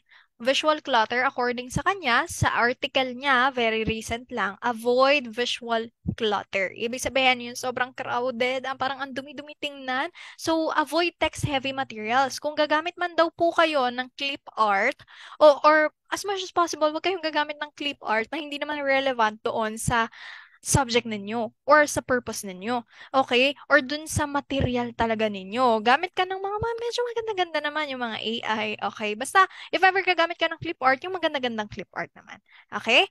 Next one, you have to scaffold or break it down. Ibig sabihin, kapag scaffolding in Prof Ed, ang sinasabi sa atin dito, i-chunk mo, i-divide mo step by step. Okay? Ganon din po sa language education or sa literature education. Dapat, before you give a material to a student, dapat yung material na yon kaya niyang i-breakdown yung sarili niya, or yung material na yon meron na siyang mga steps or pagkakahiwa-hiwalay. For example, you're teaching about literary criticism. Meron na po niyan sa junior high school teachers, yung literary criticism. Okay? Nasa DepEd channels din po yan. You're teaching about that. And then the material that you want to use is, for example, nakapag-develop ka ng isang handout na material. Yung handout mo about literary criticism, hindi niyan dapat sinasabi lang na ito yung literary criticism, blah, blah, blah, blah. For example, you're talking about a formalist criticism. It doesn't only have, your material shouldn't only have the definitions na galing sa internet or anything, but scaffold mo. Ipakita mo na teacher ka, nandoon ka pa rin sa material na iyon. Paano po yun? Tulungan mo ang mga estudyante mo. Maglagay ka ng mga questions, guide questions about formalism, para naman yung mga guide questions na yun, sasagutin nila para makapagsulat na sila ng essay about formalism. Okay? Makagawa na sila or magamit na nila yung literary theory na yon sa isang literature or literary piece using those guide questions. Okay? Ganun po yan ha. So, chunk it. Ibig sabihin. Now, authenticity, don't reinvent the wheel. Ibig sabihin, you just use what is real world. Mas maganda kung ano yung ginagamit mo is authentic and real. Okay? If you wanna improve communication, then create tasks na real life. Okay, for example, bibili sila sa mall. For example, makikipag-usap sila sa client. For example, if you wanna simulate that one, okay? O may sa senior high school, for example, mock job interview, okay? So, effective and cognitive engagement through personalization and higher order thinking. Yung material mo dapat according yan sa interest ng bata, sa pangangailangan niya, sa needs niya. Tapos yung material mo, dapat yan ay HOTS, okay? Dapat yan ay nagfa-facilitate ng critical thinking. Okay? Yun lang po yan. Now, next one, we have this. Revise it. Keep making it better. So after using the material, gagamitin mo siya sa other sections or sa other na mga estudyante mo in the other or in the following school years, for example, ang gagawin mo dyan, of course, you have to edit it, tailor it, okay, tailor it.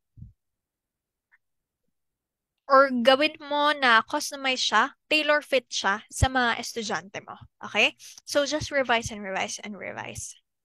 Kasi no, hindi ito parang damit na one size fits all. Hindi po yan, ha?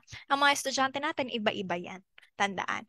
Now, how to develop instructional materials for language learning? You have to know your students well, understand the learning outcomes, think smart and practical, adapt or adopt well-proven effective instructional materials, and create contextualized materials. Okay? Now, ganito po yan. Sa language learning materials natin, teaching of vocabulary, teaching of grammar, ito po yung overview niyan. Sa development, when we develop, okay, ito po ang ifa-follow natin. So, may mga development process po tayo sa vocabulary, grammar, listening and speaking, reading comprehension and cultural awareness, writing skills, and viewing skills. Iisa-isahin po natin yan. Okay? Now, for part 1 ng development, we have here vocabulary.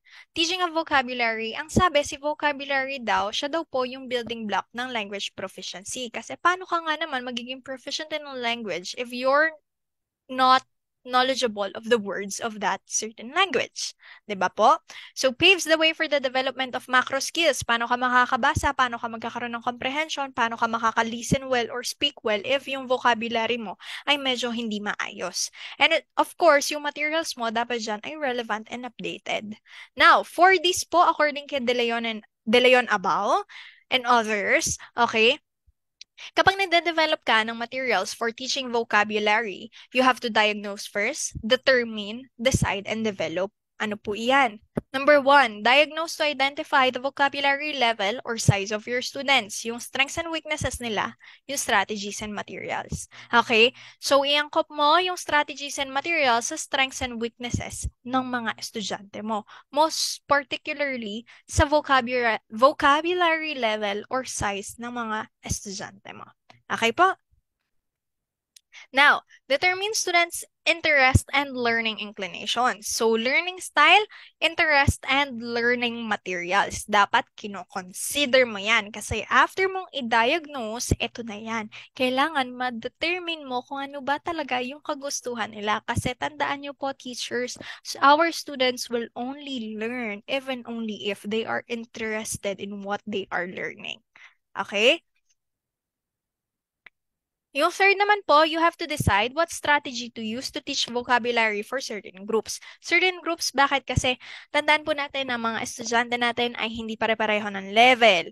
So you have to put level-specific materials and you have to employ differentiated instruction. Kasi po ang reality ngayon ay experience teaching in the public school, especially po during my internship. And yung mga estudyante po talaga ay commonly sa kanila hindi ganun kahasa when it comes to English. So you really have to modify your instruction for different students, for different groups of students. Okay? Now, Fourth naman po, you have to develop your own materials or adapt existing materials. Adapt or adopt. Pwede na rin po yan. Okay. Still, when you develop or you adopt, you have to know or you have to consider the availability of the materials and you have to contextualize the materials. Okay, again, hindi po ito one size fits all. Okay? Now, sa teaching of vocabulary, tatandaan lang po natin, kapag nag-teach tayo ng vocabulary, dapat yung materials natin level specific. And tandaan po natin that vocabulary, our materials that we'll be using in vocabulary are very critical when it comes to the contributions nitong material na ito sa language development ng bata. Kasi tandaan po natin again, ang vocabulary is a building block of language proficiency. Okay? So wait lang po, medyo dumidilim. At medyo paulan po yata sa amin. Ayan, lumiwaliwanag na po yata ako. Okay, so ayan, teaching of vocabulary. Okay, next one. Grammar naman po tayo. Dito po tayo sa grammar. Pag grammar naman po, teachers, teaching of grammar, system of rules po yan. Ang system of rules po natin, ito po yung mga descriptions of the ways a man can put the elements of language, sound, structure, arrangement, meaning, and function together to form senseful utterances. Coach, anong pinagkaiba ni sentence kay utterances? Ganito po yan, teacher. Si utterance, sentence na sinasabi. What I am doing is I am speaking. Okay? And I am giving you utterances. So, itong mga pinagsasabi ko dito, utterances to. Ngayon, kapag sinulat ko ito, ayan na, nakasulat na siya, sentences yan. Okay? Nakasulat, sentence, utterance, sinasabi. Sinasabing sentence. Again, ang grammar po, hindi lang po yan minimemorize, but also ina-apply din po iyan. Okay, teachers? Next one. We have here the criteria in selecting and creating materials. So, ito po yan. Yung criteria po natin, when it comes to selecting and creating grammar materials, you have to, of course, consider learner's age and level. Next one, how adopted methodology meets the expectations of learners, teachers, and the educational culture. And also, how the context and contexts, yung context po, yung mga words na nakapaligid sa isang word, employed interest the learners. And also, the nature of the grammatical areas. Ay, ayan, ang ilaw naman masyado. Okay, nature of the grammatical areas. And again, of course, kailangan makita din po natin yung realistic use of the language and production of the language in meaningful utterances. O magagamit ba yung language na yan? Specifically yung grammar na rule na tinuturo natin sa meaningful utterances. Okay? Sa meaningful communication, meaningful conversations. Okay? And of course, it should cater to learner difficulties. Okay po? Now, we have here the example materials for grammar. AV materials, news reports, pwede yan, babasahin nila. Tapos check nila kung ano ba dito yung mga may maling grammar. Or kailangan, maipakita mo dito, for example, may tinuturo kang plural or singular. Tapos gagamitin mo yung news reports. Tapos pahanap mo sa kanila, ano ba yung may plural at singular dito. Okay, visual materials, pwede din yan. Signages, cartoons, of course. Infographic, o yung grammar sa infographic. Okay, printed materials, brochures, comics, pwede po yan. Greeting cards, okay, magazines. Digital materials, blogs, vlogs, videos, podcasts. Okay? Pwede rin yan. Kapag narinig nila, malalaman nila if mali ba yung grammar na tinukoy or na sinabi or tama. Okay? That's how you use materials for grammar. Now, so I'm giving you some time to have teaching of grammar and vocabulary to think about these two. Okay? So, yung mga materials natin dyan, yung development natin dyan. O, paano po ba iyan kaya?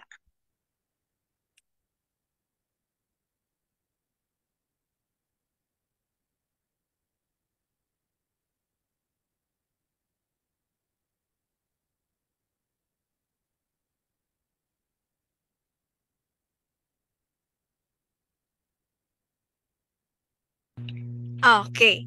So, ayan. So, ngayon po, naisip na ninyo yung mga keywords when it comes to teaching of vocabulary and teaching of grammar. Now, we go with teaching of listening and speaking. Okay?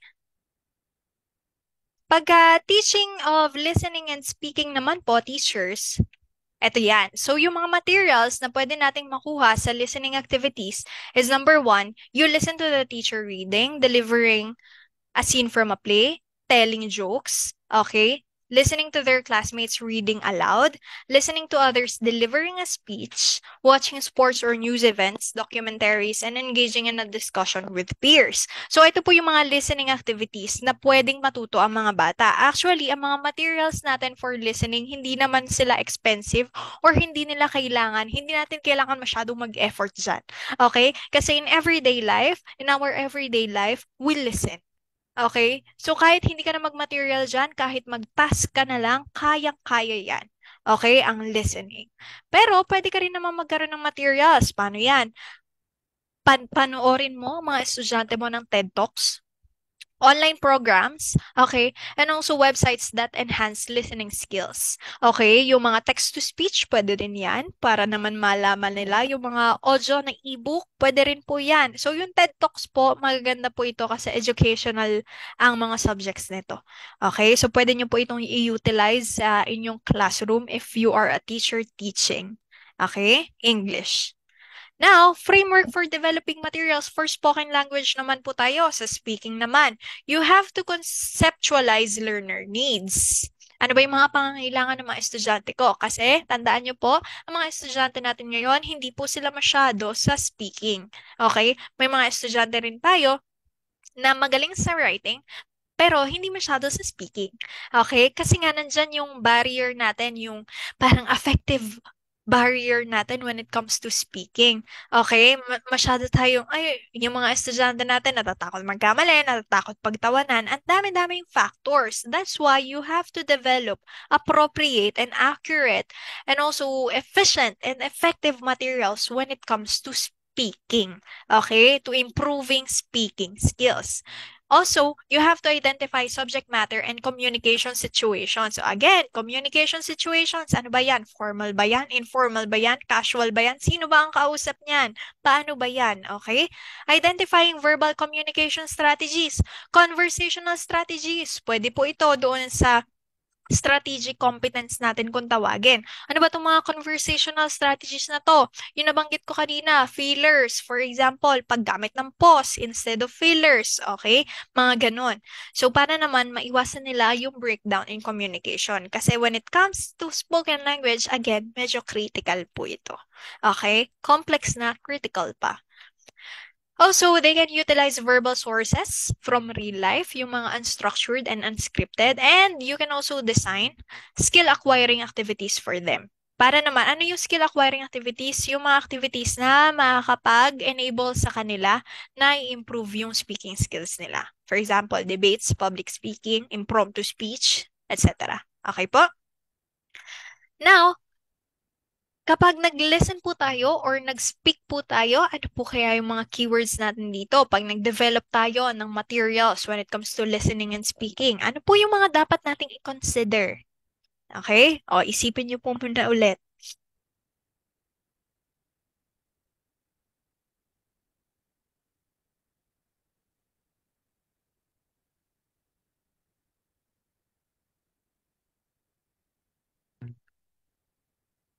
Okay, so tandaan nyo lang po, pag nag-listen tayo or nag-speak, ang listening, hindi yan masyadong high maintenance sa material. Pwede yan kahit interaction lang. Pag speaking naman, critical na, complex pa, kasi marami kang kailangang consider sa paggamit mo ng material ng speaking para sa speaking. Okay? Now, for development part 4, reading comprehension and cultural awareness. Dito naman po tayo, isa-isahin natin siya. First, we have the reading comprehension. Ang goal po ng reading, of course, is comprehension. And again, teachers, ulit-ulitin ko po sa inyo, sa English majorship exam at sa Prof Ed exam, your secret is really comprehension. Kapag medyo nahirapan kayo sa comprehension, there is a tendency probably na medyo mahirapan din kayo sa exam.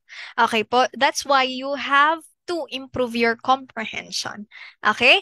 And, ang sabi din po, ang proficient reader na kaya niyang i-develop yung comprehension niya, ay nagre-read siya widely and frequently. Tapos, made-develop din ang comprehension ng isang reader para maging proficient reader siya, depende din sa choice of material ni teacher. O, ang choice of material, dapat yan ay lagit lagi, kahit sa speaking man yan, vocabulary man yan, dapat yan ay parang may I+1. Okay? I+1. Yung comprehensible input kung tawagin, yung kay Krashen, dapat above the level of the students. Just a level above the current level of the students. Bakit? Kasi kapag ang palagi mong binibigay sa mga estudyante ay yung nasa level nila at kayang-kaya naman nila talagang sagutan, okay, kayang-kaya naman talaga nilang intindihin, wala nang challenge, hindi na yan matututo. Ngayon, kapag lagi naman tayong ganun ini-increase natin yung difficulty. Kanina, sinasabi natin na dapat i-appropriate or dapat yung mga materials natin appropriate sa level ng estudyante. Coach, ako'y nalilito. 'Di ba sabi mo kanina, dapat yung mga materials appropriate sa level ng estudyante. Tama po yun. Pero, dapat, of course, again, I will clear this to you. Okay, clear this up to you. Dapat po, ang material na gagawin nyo ay hindi lang swak sa level niya, kundi medyo konting-konti. Okay, ganito ka konti siguro. Na mataas sa level niya para naman matuto siya. Okay? O, alamin mo muna anong level ba tong batang to. Tapos medyo kontian mo lang yung taas para naman medyo matuto pa siya. Pag na-master niya na yung level na to, o taasan mo pa konti. Tapos ma-master niya na yung level na yun, taasan mo pa ulit konti para laging may learning. Okay? That is the comprehensible input. Okay? And then of course, explicit instruction, yung direct instruction kung tawagin. Okay? Supporting elements of reading skills development. O ano daw po yung mga elements na nakaka-support sa reading skills? Teacher's preparation, instructional delivery, and students' active reading engagement. Again, it is all about the teacher and of course it is all about the student. How active the reading engagement of a student is. Okay, kasi baka mamaya passive readers lang sila, wala naman silang ginagawa, binabasa lang nila, wala man lang silang guide questions dyan, wala ka man lang ginagawa para i-improve or i-maximize yung reading experience nila. So, wala tayong magagawa dyan. Okay, ibig sabihin, hindi matututo ang mga estudyante. Okay, so dapat at least after ng reading session, meron ka man lang mga activities na nagbibigay ng engagement para sa kanila. Okay? Now, cultural awareness, ang sabi po dito, one way of raising cultural awareness is through literary texts. 'Di ba kanina, dun sa TTL2 natin, meron tayong understanding cultures, understanding language. O, ito rin po yan, yung sa K-12, o literary text. Kasi kaakibat lagi ni reading comprehension si cultural awareness. Especially kung ang reading material mo ay about culture. Okay. Next one, the teacher's task is to make students aware of cultural differences and expose them to these distinctions through the use of various multicultural texts. Okay? Now, teaching of reading and cultural awareness, pwede mong gamitin tong strategy na to. Intention Teaching Learning Material and Steps. Kung tawagan ay ITS.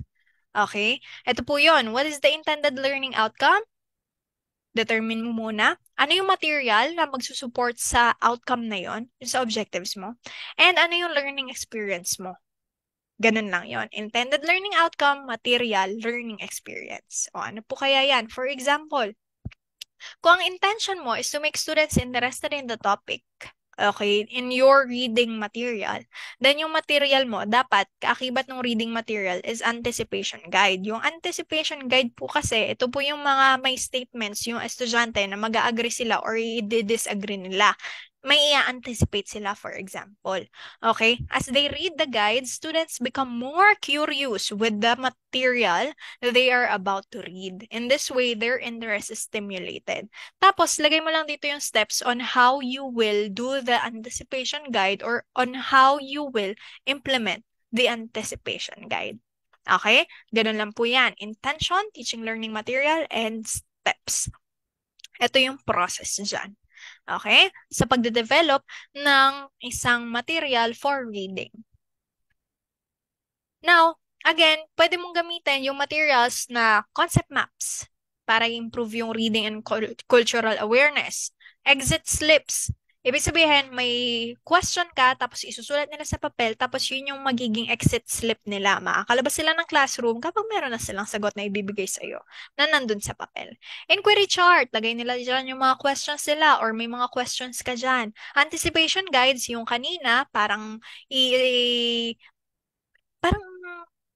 ano mo, parang ano ba to? Ano ba yung word na yun? Parang ipoprovoke mo sila, something like that, na ipoprovoke mo yung curiosity nila when it comes to a subject. Okay? Or a reading material.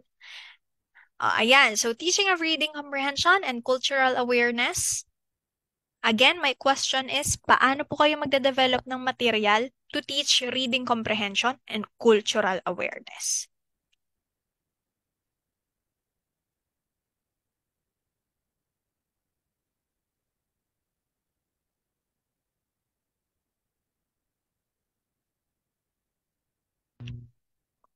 Okay. Now, so we have here the part 5, writing naman tayo. Paano tayo magde-develop ng materials when it comes to writing? Roles of materials in writing instruction. O yung mga materials natin, we can classify it into model, first one. Kasi meron kang sample text exemplars, yung mga model text mo to show forms and structures of a target language. For example, mga books, mga essays. Okay? Language scaffolding, you will use the material to scaffold or to provide guidance for the learners. Provide sources of language examples which can be used for exercises and analysis. Okay? Again po, kapag model, you only show, okay, the forms and structures. Ngayon, kapag nag-i-scaffold ka na, ginagamit mo yung material for scaffolding, you use it for exercises or analysis. Okay? Next one, as reference only, you only provide paper-based information, examples, and discussion of relevant linguistic, stylistic, or rhetorical forms. O paper-based lang yan. You don't have to do anything about it. The students don't have to do anything about it, but to just observe it because it's just paper-based and it's just a reference. And again, stimulus, lastly pala, stimulus, dapat yung material mo can stimulate writing and reading, may be web-based or printed, graphical or realia, audio or video. Okay, anything that will prompt them to write and read. Now, ito po yung framework ni Hutchinson and Waters. Kung tawagin ay material design model sa writing. Okay, so ganito daw po yan. Yung input, yung text mo, dapat siya ay mag-provide ng stimulus for thought, context, and purpose for writing. So, for example, meron kang text exemplar. For example, next one, yung content ni text, dapat meron siyang situations, topics, and information for engaging communication. Dapat siya ay mapapag-usapan, worth it pag-usapan. Okay? And the language used, dapat yung text, opportunities for text analysis and integration of new knowledge. So, dapat yung language, dapat ka-analyze naman, at dapat para siyang something na kayang mag-integrate ng new knowledge. And lastly, ito na po yan, task, culminating communicative activity and writing assignment. So, after mong ipakita sa kanila yung text na merong content and merong good language, dapat magkakaroon ka na ng task, which is a writing assignment or an activity. Okay?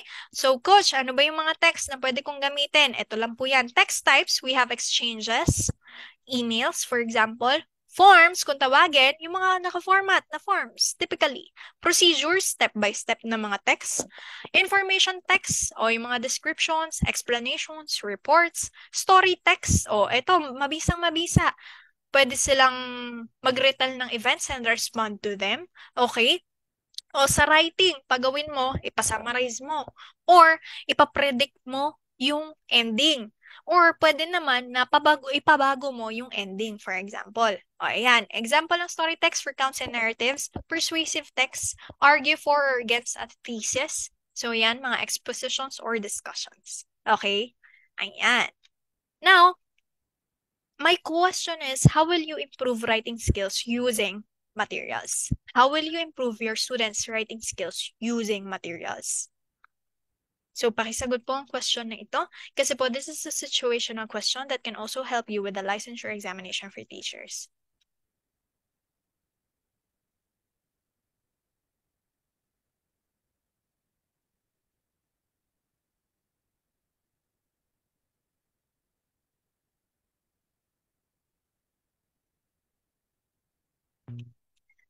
Okay, so ayan.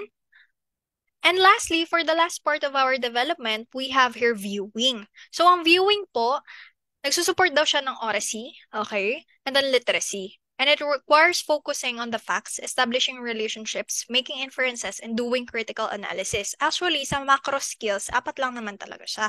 Reading, writing, listening, speaking. Pero, in the recent studies, sinasama na si viewing. Yung iba naman ang sinasabi, viewing is already embedded in reading, writing, listening, and speaking. Pero ang sinasabi naman ng iba, viewing is a different macro skill. So since others acknowledges it as a different macro skill, so mas maganda na i-touch na rin natin siya kasi who knows, baka mamaya sa licensure exam, biglang mayroong viewing doon. Okay po? So yung mga materials to develop viewing skills, e-posters, videos, okay, digital stories, slideshows, web pages with hyperlinks, anything that can stimulate your eyes, okay, that requires you to view something.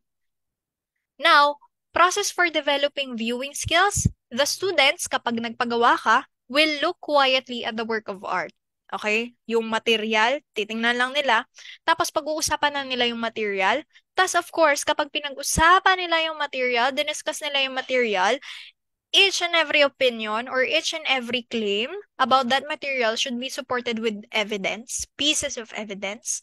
And as a teacher, you can ask leading questions to the students. You can prompt them, okay? Mag-ask ka ng mga questions to guide them about that art or about that material, viewing material, okay?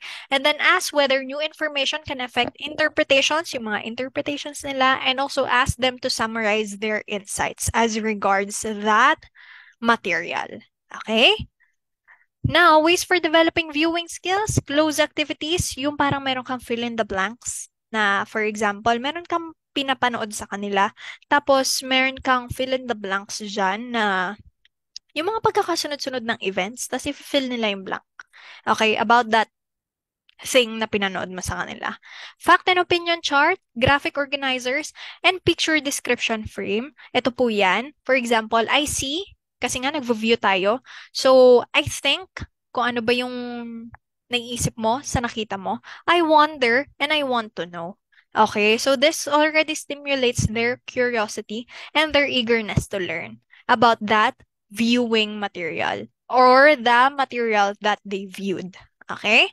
Now, you can also utilize picture book or picture books, puppet plays, film viewing, talking chips. You just talk about the material na pinanood or ginamit, tinitigan. And the pause button, maganda to. For example, meron kang movie na pinapanood sa mga estudyante, pinapa-analyze sa mga estudyante. All you have to do is to pause in each and every scene, tapos hayaan mo sila mag-predict. Engaging na yon. Okay? Now, when you develop viewing skills, ang tanong ko is how can you develop viewing skills ng mga estudyante through different materials?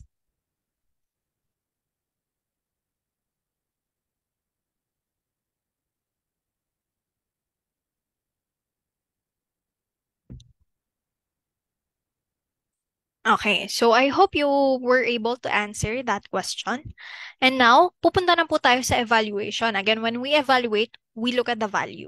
So, evaluation tips, dapat kapag nag-evaluate ka ng isang language and literature materials, okay, or ng isang language and literature material, rather, you should evaluate it according to the ILOs, Instructional Learning Outcomes. Objective palagi. Balik ka lagi ito. Sa learners, inclusive ba to? Localization and contextualization, nagre-respond ba to sa customs and traditions? Culturally sensitive ba siya? Meaningful din ba siya? Authentic, real world ba siya? Physical appearance, attractive ba siya? Sapat ba siya? Engaging ba siya? Interactive, durable, matagal, and practical ba siya? Okay? Challenge for lifelong learning. Ang material na ba ito? So, this is number 5. Ayan.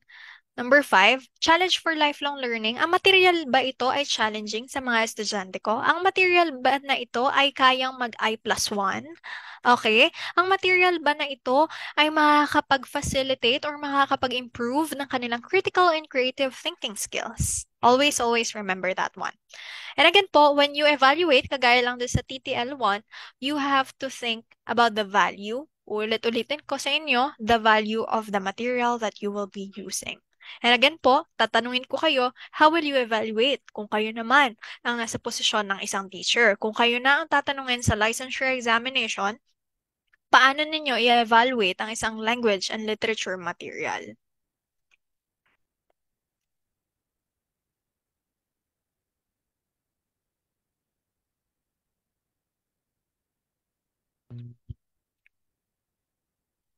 Okay po, so again, I hope you were able to answer that one. Now, anatomy of an LLMD o Language Learning Materials Development or Language and Literature Materials Development question. Dalawa lang po yan, teachers. Ganon din po. Kagaya din ng sa TTL1 kasi parang technology din naman siya. The first one is situational. Okay? So, meron kang language material, tatanungin sa'yo, merong situation na ibibigay, tapos maaaring itanong sa'yo, anong language material ang pwede mong gawin? Or language and literature material ang pwede mong gamitin. Okay. Oh, tandaan nyo din po, in another question could be not generalized but specified or nakaspecific siya. Okay? Another question, maaaring itanong sa'yo kung anong material ang specific sa isang macro skill. For example, speaking, listening, reading. Okay? So, tandaan niyo po yun. So, the what material sa isang macro skill? Okay, teachers? Tandaan niyo po yun, ha? Ayan. So, ito pa lang po yung mga questions na kaya ko ibigay sa inyo. Kasi nga, again, ulitin ko, ito po yung questions na na-observe ko na meron. Especially during my review season. Kaya, ayun po. So, I hope you make use of these questions. Okay? And you remember these questions.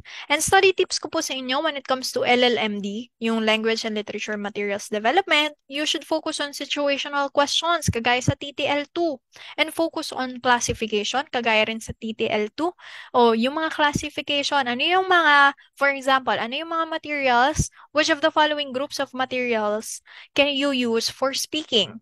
Maaaring magtanong din ng ganun sa inyo. So, alamin ninyo ano yung mga materials na kayang makapag-foster or makapag-improve ng speaking, listening, or ng other macro skills. Okay po? So, sana po klaro yon, teachers, ha? And again, ito po yung mga additional materials natin. Nasa caption na po ito nitong video na to. Okay? So, click nyo na lang siya. Ito pong number 1, glossary of terms po ito ng Cambridge. So, nandito yan yung mga about language and literature materials development, yung mga definitions dyan, nandyan. Good read din po ito, saglit lang, para siyang dictionary lang.